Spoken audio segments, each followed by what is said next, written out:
Hey, so early on in this discussion, I did not realize that my mic was not getting picked up by my recording software. So I fixed that pretty quickly, but we're gonna run through the introduction again, just so there's some information that y'all pick up before the discussion begins. So this is the first discussion panel, hosted virtually by me, Sky Burleson, and my buddy Nate Stewart. We're a couple of youth organizers in this area, and we thought it'd be good to get in touch with members of the community and people running for local office. So, today we've got someone running for Morristown City Council, running in the Ward 1 seat to replace incumbent Bob Garrett on Election Day, which is May the 4th. Early voting begins April 14th. The last day to request an absentee ballot is April 27th. And early voting ends April 29th. Unfortunately, if you live in the county area, you can't vote, but as long as you're in the city, then you're good. This video will also be cut up and uploaded in multiple segments so you can watch them individually, and there will be sources in the description for certain questions.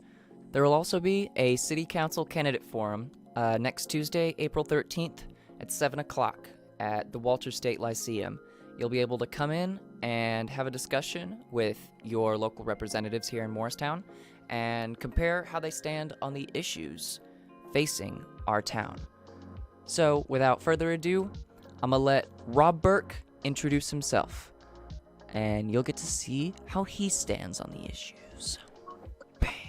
Sure. Thanks, guys. Thanks for inviting me. I think it's really great of what you guys are doing. Just trying to get the word out and like you said, just get more involvement. That is a big part of my platform, is getting more people involved. So a little bit about me. I'll start. My name's Rob Burke. As Sky already said, I am running for Morristown City Council, Ward 1. One of the big things that I first thought about running, and this has been a few years thinking, as the wheels are turning, about how I can further do things to help my community and be better at different things and make my community better because of it.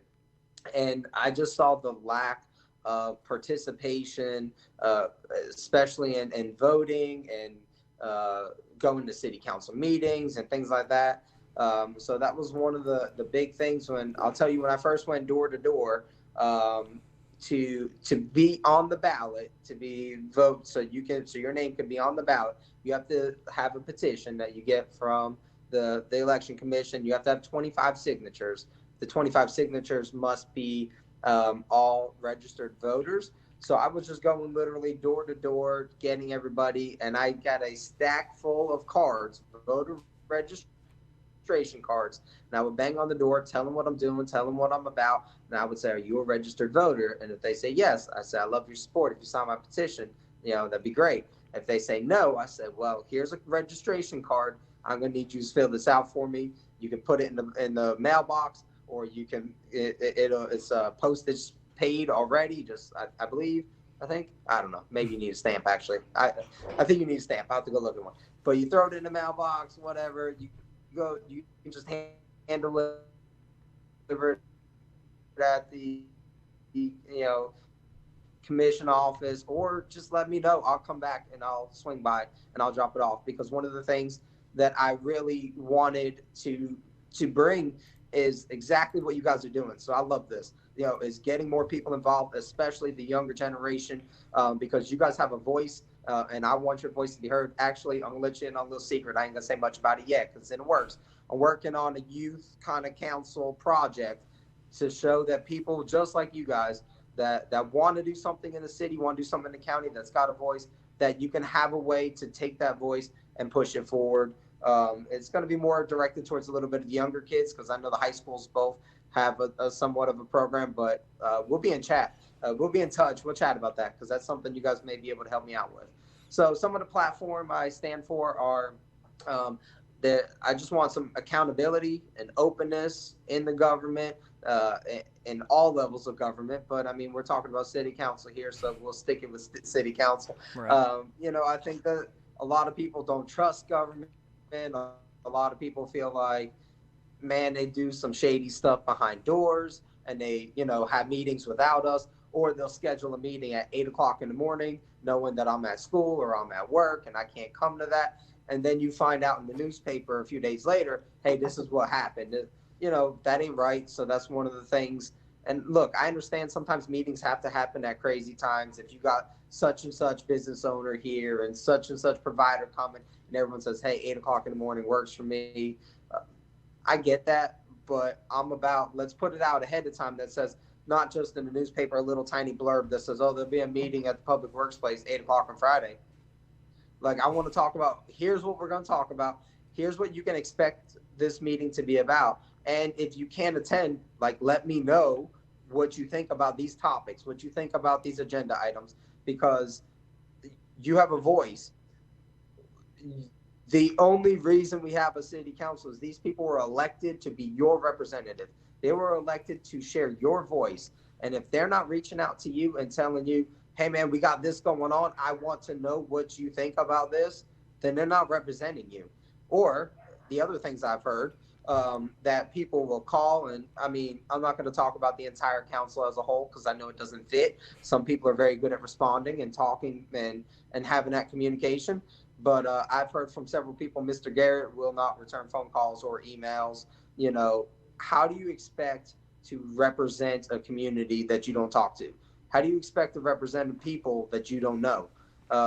That's why one of my biggest things that I've been doing is trying to go door to door and meeting as many people as I can. I'm only one person, city's 30,000 people. Yeah, I ain't gonna get it all, but I'm trying to see as many people as I can because I am really I'm sold on, I can't represent the city if I don't know the city. I can't represent the people if I don't know the people. So that's the thing I'm really trying to do. Another thought that I'm really focused on is we have a lot of great industry here, a lot of variety of industry. And I mean, we're a hub, a significant hub throughout a huge part of the state. So I think those are great things, but I don't want to let the foot off the gas there. I don't want to be complacent and say, well, we got a really good thing going. Let's kick the shoes off, throw our feet on the table and just chill and coast. I say, no, we have to predict what's going to happen in the future. And Elon Musk wants to send rockets across, into space and hit Mars and whatever. Or he's talking about, well, you can fly on these rockets to London, from New York to London in 28 minutes or something. Look, I don't know if Elon Musk is going to do it or not. He seems like a pretty good go-getter. Seems like if he got his mind set on something, he's going to do it. But regardless of that, and regardless of what he does, I just want to make sure that we are having discussions at the city level, and not just with us, but with other agencies that are involved with, different people that have that part of that discussion, that the city is open to bringing in people with that type of technology so that we can keep that industry rolling. We do a lot of things, for example, like building car parts and stuff. Well, that's great. We need cars. That we all use those for the most part, most days of our lives. But if we turn into the Jetsons in 100 years and we got flying cars and they use different kind of parts, if we don't keep up with those times, then we're going to fall behind. And then other places are going to get this factory that's building this new part, and we're going to be left in the dust. And then everybody's going to move out of town to go follow the jobs, and we'll be a ghost town. So that's one of my thoughts is we got to focus on not just what great industry we have today. I agree. We do have a good variety, and a lot of people come even outside of the county, that live outside the county, come into the county to work because we have that type of industry. But we got to keep focusing on that. Another big thing that I talk about a lot that I'm really passionate about is all these tax increases. So we've had 3 different tax increases over the course of a few years: property taxes, your sewer rates, your garbage fees. Look, they're going to call them fees and rates, and it's not a tax. It is a tax. You got to pay it. If you have to pay it, it's a tax. If they say we're going to raise your garbage fee up $5, but it's not a tax, if you live in the city, you have to pay this. It's a tax. So, we're getting to a point that is costing people more and more money to live in the city. And if we keep doing it, you're going to push people out where they don't want, if they recognize that they can live in the same kind of house across town in the county, or I don't know, in Jeff City or Newport or something, for cheaper than they can do it here, listen, money talks. People are going to walk away and they're going to go live down there. It's just part of it, you know? So I think we've got to focus on that, and stop every time we want to do something in the city. And not saying that they have bad ideas. I mean, like the community center. I mean, it could be a good idea, but you got to be taxed for it, you know, or, you know, these different things that we're trying to get done. Well, we're gonna do it, but we're gonna tax. Okay, if you think you need to do it and it's a requirement, or you think it's that important for it to happen in the city, we first need to look at the money that we're already bringing in and figure out where we can trim some fat, where we can cut some excess that we don't need, and put it towards the things that we want to do, instead of saying we're going to keep things the same and add on to it. And sorry if you want it, or sorry if you're going to use it. You know how many people I've talked to that were like, I'm never in my life going to go to this community center. I don't care, but I'm being taxed for it. And I've got a lot of people I've talked to that said, look, the community center looks like it's going to be a cool thing. I understand that too.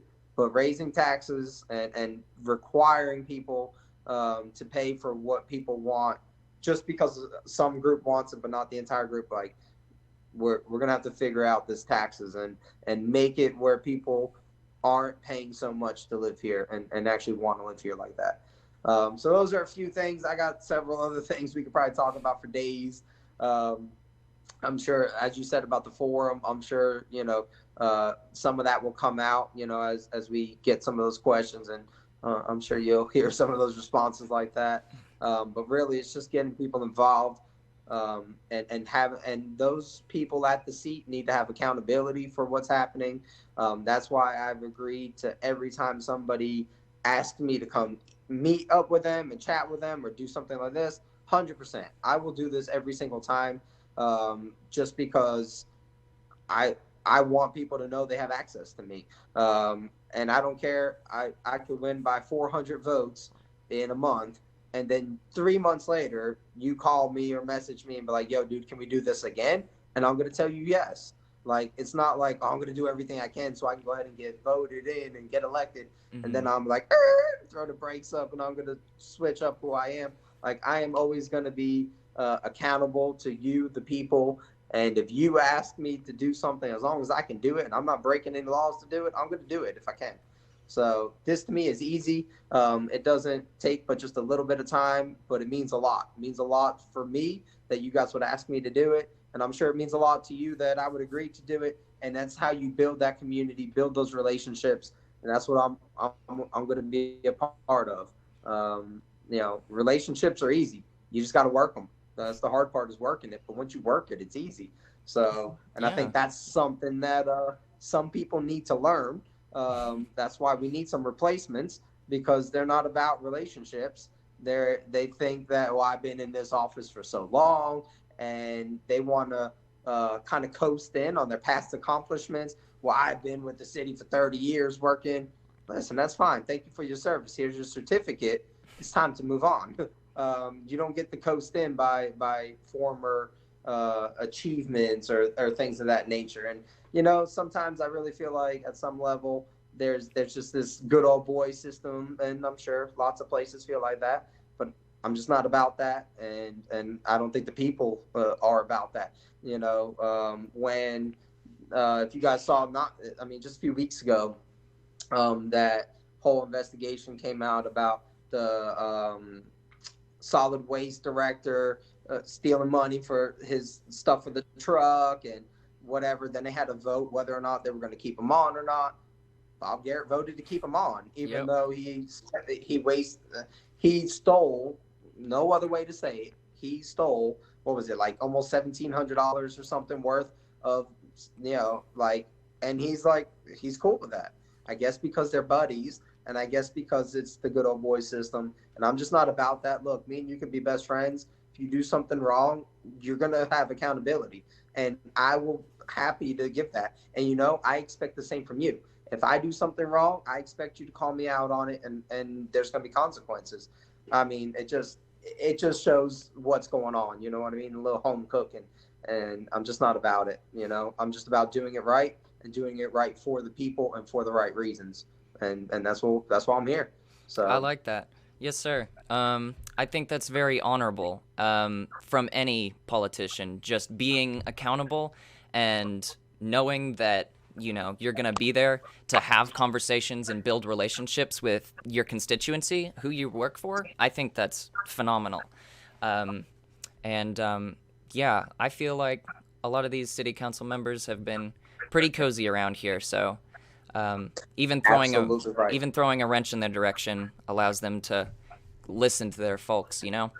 Um, and yeah, I mean, whenever COVID started, I tuned into some of the city council live streams, and that was pretty informative. I mean, and then they sort of started fading away as, the pandemic started easing up.